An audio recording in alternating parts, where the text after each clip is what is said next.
Direto de Brasília, com Álvaro Pereira. 9h05 em mais uma terça-feira, hoje, dia 13 de outubro do ano de 2020. Seja bem-vindo, bem-vinda. Está entrando no ar mais um Direto de Brasília. Bom dia, Álvaro Pereira. Bom dia, Pedro. Bom dia, ouvintes da Gerais FM. Bom dia, Álvaro. Seja bem-vindo aí a mais um Direto de Brasília. E hoje, para a gente iniciar esse programa, a gente comenta um pouco sobre um dos assuntos mais comentados também durante a semana, que foi uma liminar do ministro Marco Aurélio de Mello, que liberou aí um dos traficantes de drogas do país, o André do Rap. E essa liberação aí causou um certo burbúrio, Álvaro?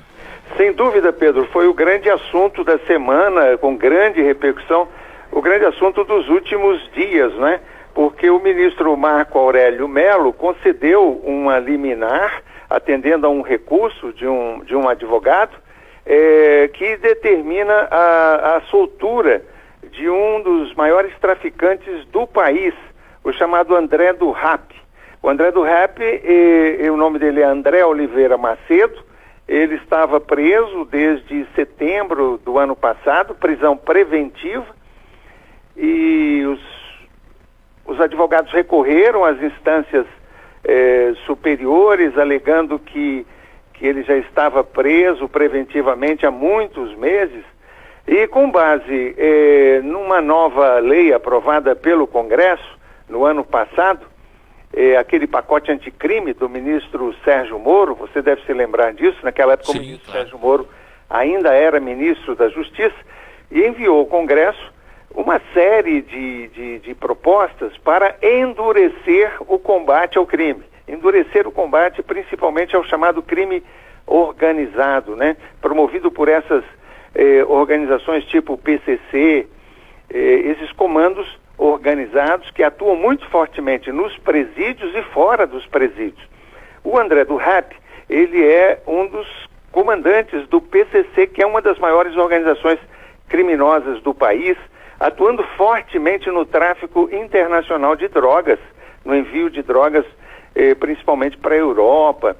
E então ele era um criminoso já condenado em segunda instância, a soma aí dos anos pelos quais ele foi condenado já chega a 25 anos, e estava em prisão preventiva. Só que com base em mudanças feitas no pacote anticrime do ministro Sérgio Moro no Congresso Nacional, naquele momento já começava a haver no Congresso uma resistência ao ministro Sérgio Moro, a dureza com que ele combatia a corrupção, que envolvia muitos políticos, Então essa resistência ao ministro Sérgio Moro fez com que o pacote passasse por uma série de mudanças no Congresso Nacional.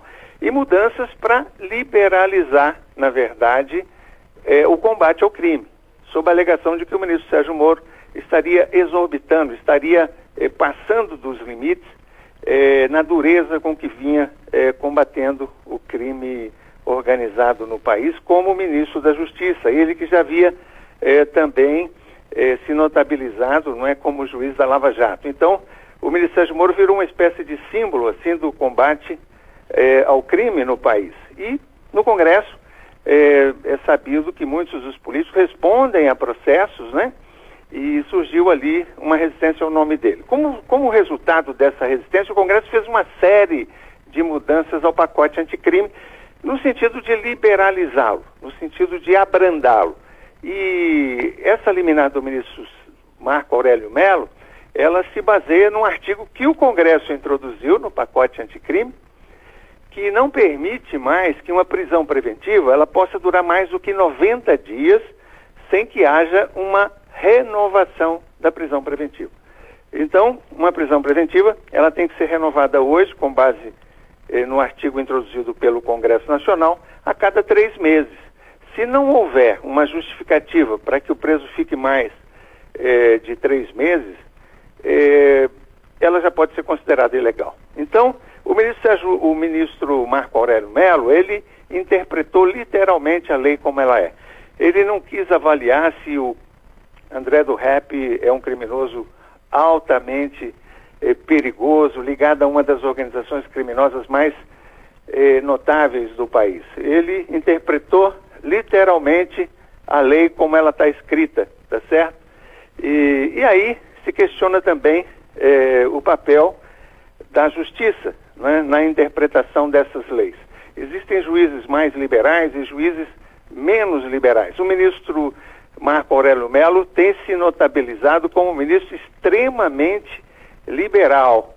Uma pesquisa feita pelo G1 do Globo mostra que pelo menos 80 prisioneiros já foram libertados este ano pelo ministro com base nesse artigo da lei. Então o André do Rep não é o primeiro, né? Ele já liberou pelo menos 80 presos que vinham em prisão preventiva com base na análise rigorosa dessa lei. Álvaro, e lembrando aí dessa questão da interpretação da lei e também das decisões monocráticas do STF, né? Sem dúvida nenhuma. Quer dizer, um ministro sozinho tem o poder de libertar um prisioneiro dessa periculosidade, sem ouvir os outros ministros, sem levar o caso ao julgamento do plenário. O que aconteceu nesse caso, Pedro? O próprio presidente do Supremo Tribunal Federal, que é o ministro Luiz Fux, questionou a decisão do ministro Marco Aurélio Mello, suspendeu o efeito da decisão e determinou que o André do Rep fosse preso imediatamente, considerando o histórico dele, considerando o comprometimento dele, é um dos líderes do PCC. Como é que se liberta um traficante como esse, né? Como é que a sociedade vai absorver essa notícia, né? Uma decisão dessa da Justiça? O impacto será extremamente negativo para a Justiça e para o próprio Supremo Tribunal Federal. Então o ministro Luiz Fux desautorizou o ministro Marco Aurélio Mello e amanhã ele deve levar esse assunto ao julgamento do plenário do STF. Aí todos os ministros irão se pronunciar. O problema, Pedro, Sim.